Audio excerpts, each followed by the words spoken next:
Ayun na. Kamusta kayo dyan, mga kameta? Ayan, alam ko, late tayo ngayon. Halos, magmi-midnight na. Even mas late pa sa mga dating nakaraan na gabi. Pero, alam mo naman, mahal na mahal namin kayo. Kaya kahit medyo pagod tayo sa biyahe, medyo marami tayong grabe yung mga tan line natin, no? Parang meron tayong shirt dito. Actually, mas hindi nakikita sa lighting dito pag sa dark lighting kit. Ito dahil, sana kung mas malaking watch na. Yan, natan talaga tayo. Yan, talagang na tayo. Moreno boy! Yan. Yan, ganun talaga pag Bantay, West Philippine Sea. Ano ba kaya mga kameta ang West Philippine Sea? I-clarify ko sa inyo mga kameta. West Philippine Sea, actually, I used to work in the Philippine House of Representatives, and I also, used to advise whether it's a senator, or it's congressman, etc. So, andun ako, I was helping in the government, whatever capacity, when nung time na nagkaroon ng resolution and pushing for the term West Philippine Sea. So, the West Philippine Sea, mga kameta, does not refer to the entire South China Sea. The entire South China Sea, mga kameta, is an international water.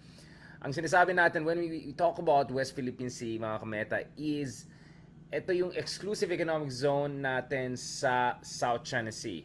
At kasama din dyan, of course, hindi lang exclusive economic zone natin kasi medyo lampas pa yung iba, yung Kalayaan Group of Islands, mga kameta. And our continental shelf. No? So when we say West Philippine Sea, hindi ito yung kabuuan, no? ng South China Sea, but it's the part that falls within our exclusive economic zone. Okay? So very clear tayo. So feeling bantay tayo dyan. Alright? Although, kudos and all my respect and love dun sa mga kapatid natin dyan sa Philippine Coast Guard.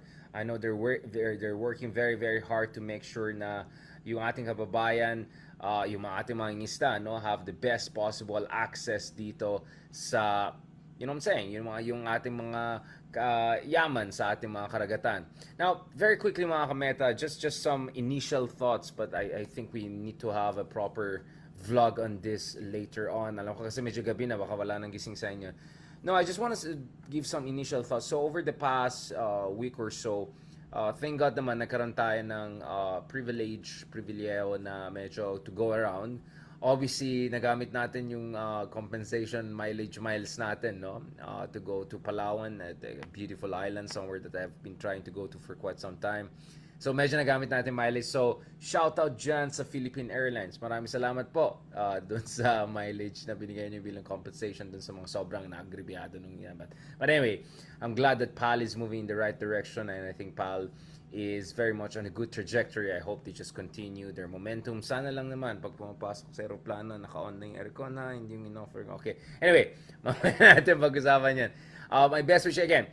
So, yung Sagada man the other week mga kameta, kung malapit yan sa ating home city, so it was just a matter of driving a little bit from our, not a little bit, more than a little bit from Baguio.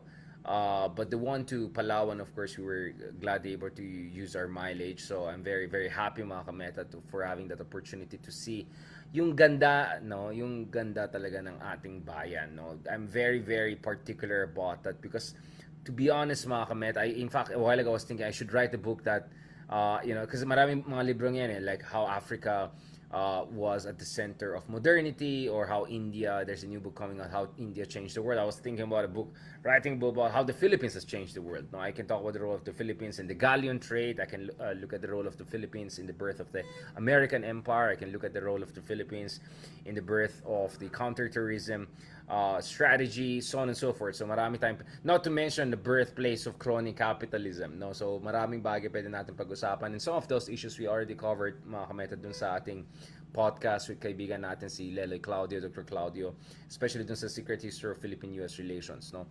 A few months back, no? Anyway, so for me, traveling is not just about getting this tan line, etc. It's not about look pa cute, no. It's not about just pa fresh or pa ganun. No, no.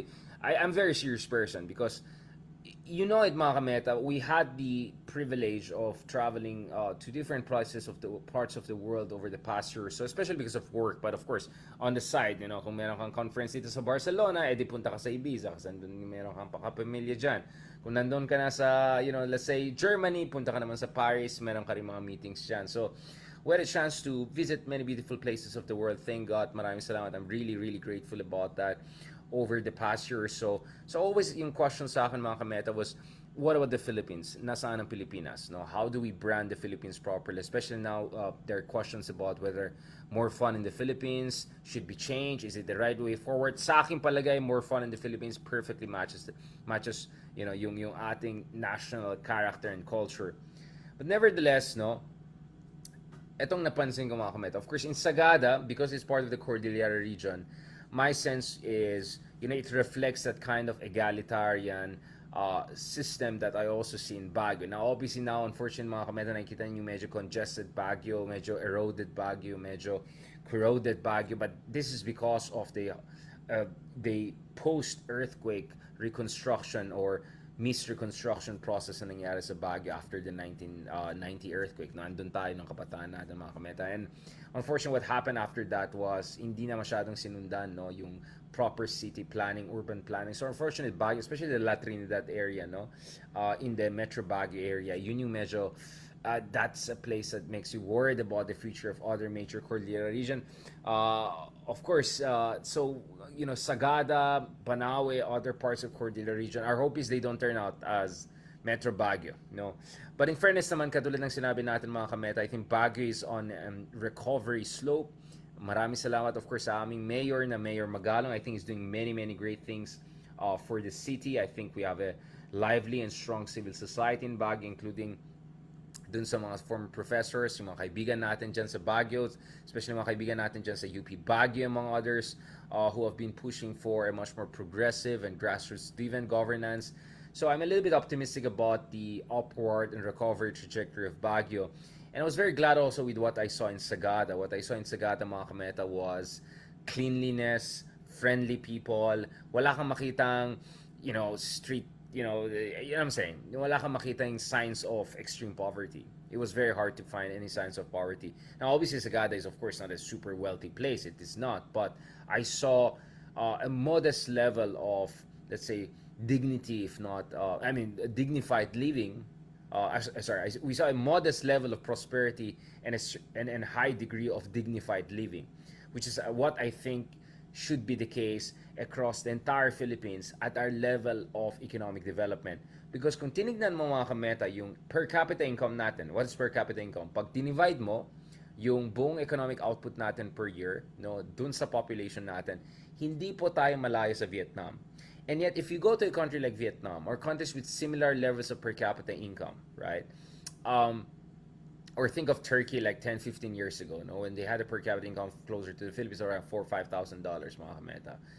They didn't have the kind of extreme levels of inequality and poverty that we have in the Philippines. So clearly, mga kameta, there's a problem with distribution. There's a problem with politics. There's a problem with lack of effective and good governance. There's a problem with too much capitalism and too little regulation, no? So we have a serious problem in our country, mga kameta, because it's not a question of how poor the Philippines, by the way, is not a rich country. When you say rich, it's not just about your natural resources. It's about the dollar value, international value of your annual production. So on that level, the Philippines is a middle-income country at best. Lower middle-income country, hopefully becoming upper middle-income. So let's not exaggerate things, no? But clearly, yung medyo yaman na meron tayo, hindi siya na well distributed. At dun mo nakikita mga kameta, lalong-lalo na when you go to tourist spots across the Philippines and compare it to tourist spots in countries with similar levels of economic development or at least per capita income, right? As a proxy for overall wealth of a nation or poverty of a nation for that matter, no? Now, balikan natin itong mga kameta. So my sense is if you look at the Cordillera region, it still remains as the most developed region in the country in terms of Human Development Index. So kung hindi kayo naniwala sa akin, look at the Human Development Index of the Philippines a few years back. I don't know the latest one, but the few years back one I saw, the pre-pandemic one I saw, actually Cordillera region, especially Baguio, Benguet region, and some of the regions there, they have the highest Human Development Index, which looks at literacy rates, life expectancy, and income levels, no? Siyempre, mas mataas income level dito sa atin sa NCR, but if you look at overall, levels of welfare, Cordillera region does very, very well, no? And again, I'm neither for the Spanish nor for Americans. I'm not for colonialism at all. But one thing with the Cordillera region is that it was primarily developed through the era of American colonization. And the Americans, compared to the Spanish, I mean, both were colonizers, and colonization is a horrible thing. But the Americans brought a much more egalitarian mode of governance and economic development that we. So yung encomienda, haciendero, all of those things for España. I mean, like, of course, on a cultural level, I love España, but I mean, let's not be blind about the horrible legacy of colonization they left us. So the encomienda, the haciendero, all of that, you don't see that in the Cordillera region, because it was not really fully colonized by the Spanish. It was really not until the Americans. And that's why, mga kamenta, kung pumunta kayo sa mga Cordillera region, marami kayong mahanap na mga kaibigan, including mga kameta na yung mga names sila American, di ba? Hindi Espanyol. So ako, of course, yung middle name ko, Coron, which is a Basque Spanish name, not actually Spanish, it's a Basque name, no? Marami sa atin, mga pangalan natin, Espanyol, because, yun nga, because of the influence of Spain. But if you go to the Cordillera region, a lot of people have American names, no? Or American influence name, or a combination of an indigenous name and an American name, no? Because it's a very different political economy, governance, and colonization experience. Now, all colonizations are bad, but they're not equally bad, right? Some are slightly less bad than the others. That's what I'm saying. And you could say na very strong influence of American colonization sa Pilipinas. If you really go to the Cordillera region, you really see it. It's very, very strong. No, and some people even have a positive view of the American colonization era. But I'm not going to go into that. My stance is very clear against colonization. Now, why am I saying all of these things, mga kameta? I think I want to talk more about Sagada region, Cordillera region. I want to talk a lot about my region, my homeland, the mountains I was born in. But for a moment, let's talk about Palawan, because mga kameta, siguro we can do a proper vlog another day, kasi ngayon konti lang yata ang tao na kasi medyo gabi na, but I needed to get this out of my system. Now, I went to El Nido long time ago. 10 years ago, I think, almost exactly, or so. Something like that. Ito yung time na magtuturo pa lang ako sa Ateneo. No? So I was just a new professor, new lecturer, whatever. So this is a long time ago. So I was very impressed with El Nido. I was told back then that Coron is way nicer than even El Nido, right? So I said, wow, that's interesting. But nung time na yan, medyo hindi ko afford pupunta sa Coron kasi mahal, di ba? So ang ginawa namin before was to go to Puerto Princesa, and then from Puerto Princesa, take a van. Ito yung mga high-ace na napakabilis. Ganun, no? Napakabilis, di ba? Yung, grabe, wala nang stop yan, di ba? And then go all the way to El Nido. So, cheaper yung lumabas. Hindi ganun kamahal yung fare. And then, El Nido was gorgeous. I have nothing against it. Definitely one of my favorite places in the world. But it took a long time, and I said, siguro next time gusto ko Coron. No? So, here you are. We had a chance, finally, nagamit natin yung mileage natin sa PAL. Napunta sa Coron. First thing I see is like, the airport is like a little bit short yung okay, I said maybe that's a matter of, that's a matter of topography. Okay. Anyway, it's interesting. Very humble airport. Now, why was that important to me, mga kameta? Because nalaman ko, because I had in mind Da Nang in Vietnam. And Da Nang, it was pretty small place, but they have an international airport. And if you look at the international airport, mga kameta, they're like big jets flying in straight from Korea. So you can see Korea Air, Korean Air aircrafts, planes, I'm sorry. There, I mean, huge international planes there sa Da Nang. And Da Nang is a very small town. It's not that big, no? So my expectation was like, isn't Coron or Palawan, isn't it supposed to be the next big thing, no? And then so you were thinking, again, I'm not for mass tourism, etc., but I'm thinking, hindi ba dapat kasi naalala ko sa Bohol, no? Ang ganda nung nila, ang ganda ng airport nila, and Bohol is not supposed to also be a super big place, but their airport is very nice. So the first thing I realized is like the airport is not very, very impressive. I'm all for humble, but you're hoping that medyo level up naman kasi ang mahal ng accommodation sa Coron. It's very expensive. The planes are expensive. The accommodation is very, very expensive, mga kapatid. Maybe it's the Ilocano in me. I don't know. But to be honest, I would say, it's like mas mura pang pumuntang abroad, di ba? Isa kaysa pumunta sa Coron, di ba? So it was very expensive. And then, ang laki ng buwis. Napansin ko, like, if you get a hotel, like, let's say, 10,000 yung hotel mo, for 2-3 nights, whatever, yung tax mo biglang 5,000, 4,000, mga ganun, no? So, ang laki, malaking buwis, di ba? Pagdating mo palang airport, may buwis na naman, etc., etc. So, my expectation, mga kameta, was, again, let's do it part 2 of this because I want to do a proper analysis. I want to show you some pictures, mga kameta, para ma-appreciate niyo yung context ng sinasabi natin. Pero since gabi na, I'll just keep it short. Now, ito mga kameta, kasi, so, my expectation was the infrastructure will be pretty decent. At least, never mind Danang level, but at least the level of what I saw in Bohol, for instance. No? And hindi.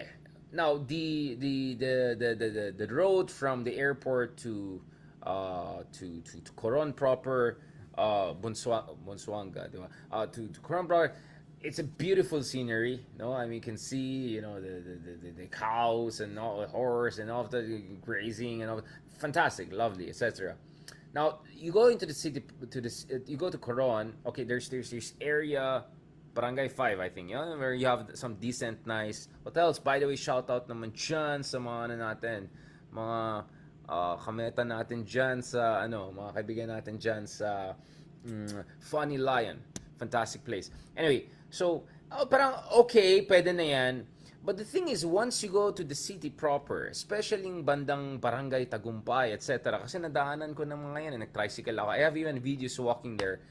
Mga kameta, I mean, basura. Yung mga like, and like, where is the city governance there? And then yung road, purong problematic yung road. Konting ulan, baha dito, baha dyan, baha dito, baha dyan. And then next thing you know, ang dami mga informal settlers, right and left, especially dun sa port area from there, or where you're gonna go to the island. And then for me, like, parang, wait lang, medyo parang, I'm not sure about this. What's going on here? Because ang laki ng kita nila dito dapat sa LG na yan, di ba? Kasi ang daming AFAM ang daming turista. Ang dami rin mga fake AFAM. Ang dami rin mga pa-AFAM katulad natin, di ba? Taga Cordillera lang, hindi AFAM.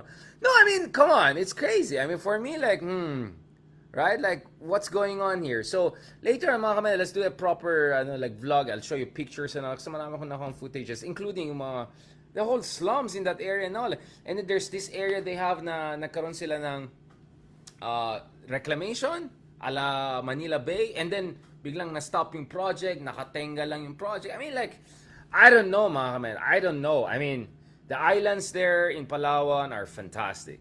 The people are amazing. I mean, si Sir Gilbert, si Sir Tobbs, yung mga staff dyan sa hotel. I mean, they're amazing people, one of the warmest people on earth. And I've been so many places around the world, I'll tell you, and so many places where people are very warm. So, I'm not just talking about Thailand, Vietnam, I'm talking about India, I'm talking about Middle East, I'm talking about Latino brothers, I mean, Espanol brothers, like, mga kameta, like, no, the people are amazing, the nature is amazing, but the public infrastructure is like what's going on here, mga kameta. Next thing you know, nagtanong ako, wait, sino bang mga politiko dyan, di ba? Like, we can have a proper discussion about that separately. Kaya sabi ko, let's talk about this while once I'm out of Palawan, di ba? Yun nga doon tayo gumaganan ako, mga kameta. Why is this happening? Why in a semi-luxurious or some gorgeous, quite expensive place like Coron, you have a horrible infrastructure like that? Especially yung mga roads, yung basura hindi nakakolek, you have so much informal settlement, like, something has to be done about that, trabaho ng gobyerno yan, trabaho ng barangay yan, trabaho na yan. So, that, mga kameta, medyo, I was not, kaya nga parang, on one hand, mga kameta, I was like super happy going around seeing the islands, but at the back of my mind, it's like pagbalik mo, makita mo, I don't know, mga kameta, I just don't feel comfortable when I see like tourists coming to our country, enjoying themselves, luxury and all, and then seeing the locals not really benefiting the way they deserve, right? I have an issue where I'm thinking about how to make sure we can brand the Philippines in the best way, and then pagdating mo, ganyan yung infrastruktura, ganyan yung level of governance. Paano natin maangat yung Pilipinas sa global opinion, or paano natin gawin ang Pilipinas ang primary tourist destination? Forget about the world, at least in the region, no? Because we have the best nature. I mean, nothing comes close to the Philippine scenery. I mean, when you go the white sand, turquoise water, it's gorgeous, mga kameta. Gorgeous, no question about it. Pero infrastruktura naman sana, di ba? At saka, more importantly, yung welfare ng mga tao dyan underground. So, again, I'm not an expert on the fiscal situation there, but come on, you can just connect one plus one, di ba? And figure out, what's going on here, di ba? Like, yung magandang area sa Coron, mga kamenta, is yung area na Bambar. It's very nice area. Incidentally, may mga Vietnamese food, etc. Kaya I like being there, aside from, but I like the vibes. I like the vibes and all. So it's like real street, real street, Real Madrid, real street. It's nice. And then you go out there, I mean, the road is ganon. I mean, it's... And then you go there, papuntang Barangay Tagumpay, marami kang I mean, I don't know, mga kameta. I don't feel comfortable about that. Because I'm not just like any tourist guy who's going there and just they're going there to enjoy himself. No? Or hindi ako pupunta lang sa isang lugar na pa-cute lang at sabihin, ay, ang ganda dito, tapos pa-drone, pag no, kasi kameta, mga kameta, pinag-usapan natin yung bansa natin dito, mga kameta. Pinag-usapan natin, mga kameta, ang welfare ng mga kababayan natin. Pinag-usapan natin, mga kameta, dito yung kalagayan ng ating mga kababayan at mga people who should benefit more from the progress in the area. The other thing I noticed, so we can do a separate vlog, mga kameta, where I'll break down yung mga advantages in the Philippines tourism, disadvantages. So I have at least 3 advantages for us. I have at least 3 disadvantages. We can break this down, mga kameta. And by the way, yung mga nagfi-feeling dyan naman, bakit say Darren, expert ka na? Like, I mean, if you don't know SART or you don't know what's the role of, like Camus and public intellectual, whatever, get out of here, okay? Get out of here, right? Anyone who cares about the country and can read newspapers and write a thing or two and can, cares about the country has a right to have an opinion, especially for people who have been all around the world and they know what's going on and people who have studied what's economic development, public policy, good governance. Mga kameta, tingnan mo kasi, if wala akong pake, I'll just say I enjoyed the nature, fantastic people, and I'm gonna go home. It just happens that I actually care more than just my own pleasure and what I see there. Para sa akin, I don't feel comfortable about the situation whereby you see a place with luxury places, with luxury hotels, and people coming in, and daming ganito, daming ganyan, and then makikita mo, the basic infrastructure is not taken care of. The people are not really getting the full, you know what I'm saying? Hindi I don't feel comfortable about that, right? Kaya nga sabi ko, kailangan ko isabihin yan as soon as I'm back here. Sasabihin ko talaga yan because yun nga, mga kameta, yun nga eh. So we have many models out there of sustainable tourism, very, very high quality tourism. For instance, Bhutan. No? Pansin ko si Lenny nakapunta pala sa Bhutan, no? So good for her. It's very hard to get there. May quota system, etc. So I'm all for sustainable tourism, etc. But I'm also for, mga kameta, once you see tourism coming, kasi ang daming mga foreigners doon, ang daming mga French, Americans, British, etc. Ang daming ko nakita, puno yung mga restaurants, etc. Actually, medyo matino pa yung mga ibang restaurants, maganda, especially in real estate. And then yung mga roads, kaya horror. And one of the things, mga kameta, that actually hurt me was, one of the days coming back, sabi nung isang tricycle driver, kasi ako naman, kilala mo naman ako, mga kameta, kahit konyo yung Tagalog ko, kahit medyo paafamang dating, I reach out to people, I talk to anyone, and minsan, kilala pa tayo, or di even better. No, I mean, sabi yung isang tricycle driver sa akin, sinabi kasi, yung isa kasi sabi niya, sir, hindi namin masabi dito, kasi alam mo naman, di ba, yung mga ganyan, alam niya, connect the dots. Baka kayo, dun sa Manila, or whatever, pwede niyo masabihin yung mga ganito. The other tricycle driver there, ang sabi niya sa akin, sir, yung isang malaking problema sa amin, yung cost of living. Kasi itong mga turista, pagdating dito, lalo yung mga turista medyo may kaya. Kasi, let's be honest, yung mga nasa Coron, mga kamana, hindi ito yung mga backpackers na, no offense. Ito yung medyo, alam mo naman, may kaya, medyo nagbaba. Sabi niya, ang isang malaking problema is cost of living. So yung presyo ng hotel napakataas, syempre yung mga restaurants na nagka-cater sa mga foreigners, high-end tourists, or medium high-end tourists, tumataas. Apektado lahat. So imagine mo, the cost of living is not regulated. The basic infrastructure, lalo sa ibang areas sa Coron, is like, what's going on there? I don't know. I mean, I just don't feel comfortable about it, mga kamet. Again, as I said, I'm not your ordinary just tourist who goes there. When I go there, I observe things. Maayos ba yung kalsada? Malinis ba yung kalsada? Anong kalagayan ng mga tao dyan? And I can confidently say, mga kamet, dun sa Sagada, I felt the people, no, I mean, they're not super wealthy, whatever, but I think, wala kang makitang extreme poverty. Wala kang makitang kahirapan. Wala kang makitang tao na yun, natutulog sa ano. Wala kang makitang slums. Wala kang makitang informals. And then, and then you could see, ang layo ang layo. And between the two, far more high-end tourists ang pumupunta dyan sa Coron rather than, certain parts of Cordillera. Even Baguio, I would say. So, mas nalamangan kami, di ba? But yun nga, this has to do with governance. This has to do with governance, mga kameta. So ito yung, sinong tourism secretary ngayon, whatever. My point is, if you want to put the Philippines on the map as a tourist destination, right, it has to have a governance aspect to it. This has to be coordinated with different aspects of our government. This has the President Marcos said he wants to reintroduce the country. I support that. Let's introduce the country in the best way possible. But that also means good governance on the ground. That also means not only sustainable tourism, but inclusive tourism. Inclusive tourism that actually benefits the people on the ground. At sisiguraduhin mo na yung cost of living hindi crazy. Sisiguraduhin mo na wala kang, I literally have videos, no? Na 5-star hotel or whatever, feeling 5-star hotel next to informal sector. I mean, like, and they're at the very port dun sa Coron na paalis ka, like, I mean, come on, you don't see that in Phuket. You don't see that in Da Nang. You don't see that in Bali. I mean, what's going on here? What's going on in mga kameta? And all of these countries I mentioned are not wealthy countries. They're just middle-income, lower-middle-income countries like us.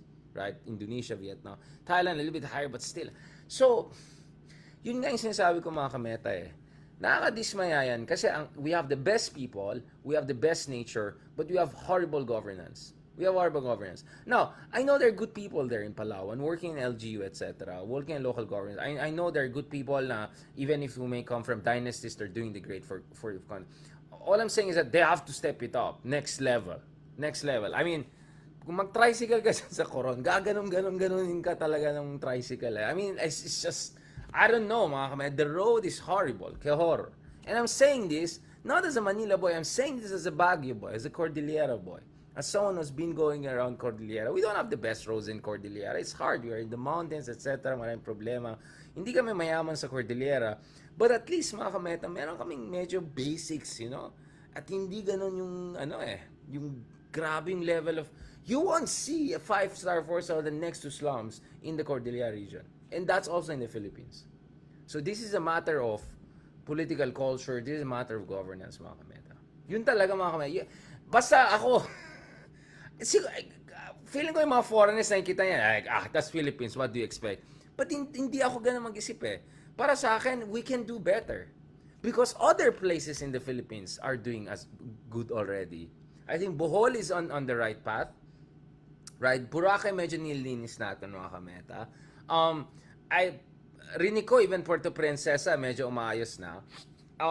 And then Baguio, well, malaking problema namin over the past 2 decades, pero thanks to Mayor Magalong, medyo inayos namin. And then Sagada was beautiful. I love it. Thank you kay Sir Ben. I had a fantastic time. I look forward to going back to Sagada again, spending more time with my fellow Cordillera. It was hilarious ka doon sa Sagada na biglang nagtagalog ako, nagtanong ko, sabi niya, ba nagtatagalog? Siyempre, tapos nag-Ilocano, Ilocano ka na yan, yan.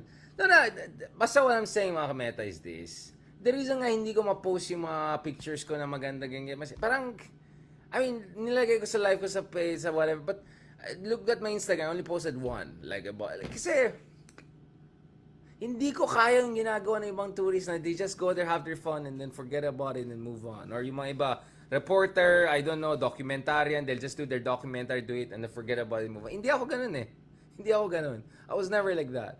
I keep things in mind. I analyze things very carefully. I cannot enjoy a place without also appreciating the political economy. So let's say, for instance, there are people that are like, are so impressed with France. Oh, France, a country of civilization and culture. Oh, this is that. And I say, you know about the colonization, this history of France as an imperial power. You know about the horrible things they did in the Middle East, in Syria, in Lebanon, in Africa. No, that's my point.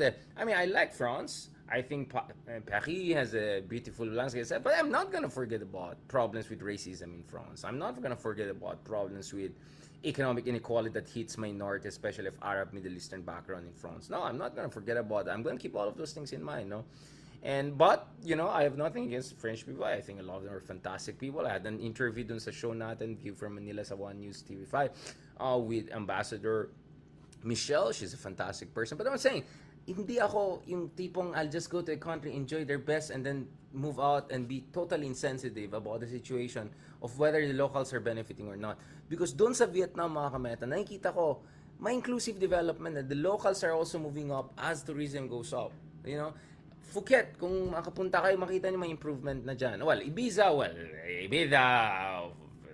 por supuesto, it's, ibang level na yan. But you get what I'm saying? I don't know. I mean, even when I go to Italy, for instance, or I go Roma or Milano, or like I observe, I look around, like what's happening here? Are they preserving their, hindi ako yung mga shallow, pa-cute, mga ganun. No, I really study very carefully. Milan, I was looking for Machiavelli there. You know what I'm saying? Nahanap ko yung mga ni Machiavelli. Ganun akong tayo. Venice, I look for the Islamic art, the interface of Islamic civilization and the Renaissance culture. Ganun tayo mga kameta. I go to Rome, oh my God, I love Greco-Roman history, civilization, going to it. I'm not your basta pakit lang, picture lang, ganun. Ang dami ko mga pictures hindi ko pa na-share mga kameta because I'm still processing the politics, the governance, yung kalagayan ng mga tao on the ground. Anyways, ang dami ko nang sinabi mga kameta. But you can see, this is coming from a deep place.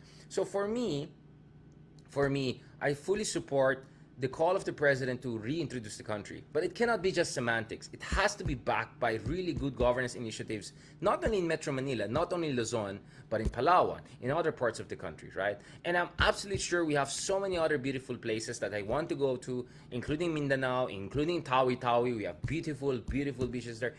Great nature there. Great nature. Great people. Amazing people there, mga kameta. Pero kailangan talaga natin ayusin yan, mga kameta. Kailangan talaga natin ayusin yung mga basics.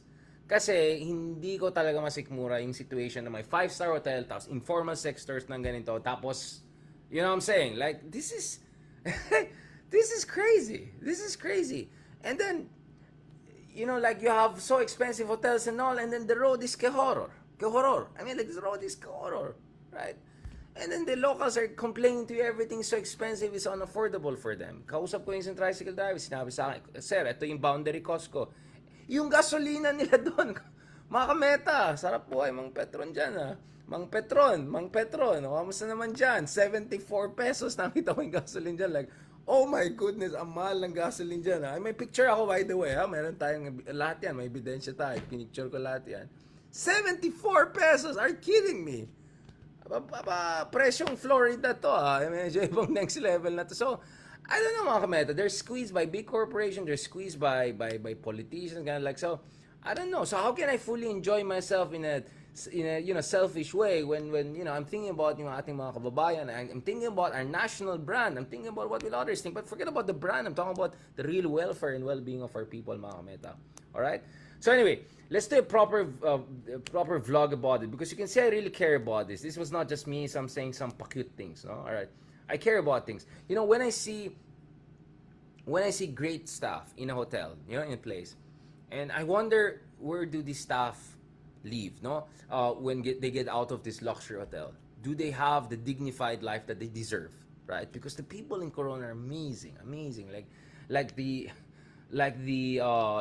accommodations in our hotel, it was not, I don't think it's like even 4-star, right? I whatever in the office. I mean, it was not your typical 5-star hotel, but the treatment was even better than the best 5-star hotels that I went to. Not, by the way, when I go to 5-star, this is because invitado tayo sa mga events and all. Just to be clear, alam mo naman, Ilocana, I'm not gonna pay for out of my own pocket. So, invitado tayo sa Stanford event with Hawaii. So, doon ka bigla sa Hilton Hotel sa Hawaii. Ganun yun, okay? So, at least meron tayong experience sa mga, no, mga kameta, doesn't even compare. Like, amazing people.